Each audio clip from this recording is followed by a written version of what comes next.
I make a variety of styles of wines here.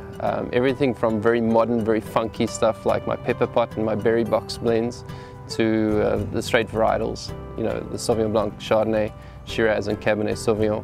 The Chardonnay that I make is very elegant, has no malolactic fermentation, but it spends a year in barrel.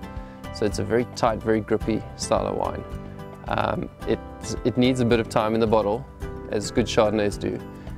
But it's a lowish alcohol, 13.5% every vintage. So we're really not trying to make something that's overpowerful, overwooded, overblown. We're trying to make something elegant, classy, great with food, and just a great bottle of wine.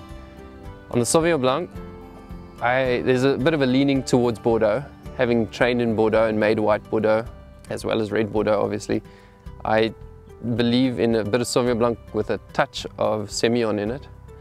I'm not into the very pungent style of very, very green, herbaceous style of Sauvignon Blanc. I like tropical fruits. And again, it's a wine that I think is awesome to drink. Yeah, this is Semillion from this vintage, obviously, 2010. The grapes are looking really good, got great flavors. Nice, bit herbaceous, but very tropical fruits that you get in the flesh.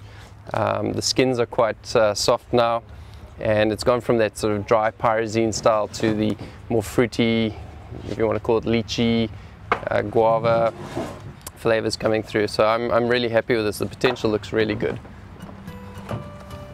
We have fairly unique soils here. The soils are what they call Malmesbury shale with a clay on top. And in Stellenbosch, you don't find a lot of the soil.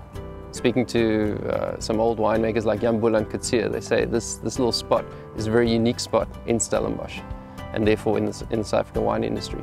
Our winemaking philosophy is really to make wines that are handcrafted, that reflect the origin, the personality of myself as a winemaker, and also the family history. My grandfather, my father, and myself, 3 generations of winemaking in the Cape. It's about making wines that have class, have style, have elegance, but perhaps a bit of power hidden in there somewhere as well. For me, the great thing here is that I'm really getting back to hands-on winemaking. I mean, I'm physically making the wines, and I know every tank of wine, I know every barrel of wine that I make, I know its status, I know what its flavors are, and I can follow it through the whole process, and I'm not leaving anything to chance or in somebody else's hands. So I'm guaranteeing that what's in their bottle I've made 100%. So it's really back to handcrafted winemaking. It's not just a slogan, it's a fact.